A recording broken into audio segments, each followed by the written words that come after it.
பூக்களை செடி கொடியின் பொருள் என்று நினைத்திருந்தே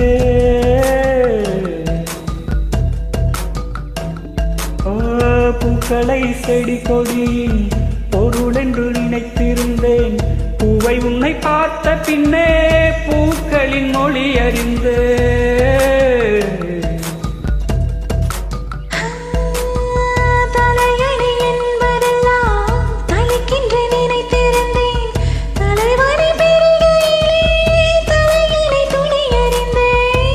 பந்தம் போன்றவன் நான் தீபம் என்று ஆகிவிட்டேன். கருங்கல்லை போன்றவன் நான் கற்பூரமாகிவிட்டேன்.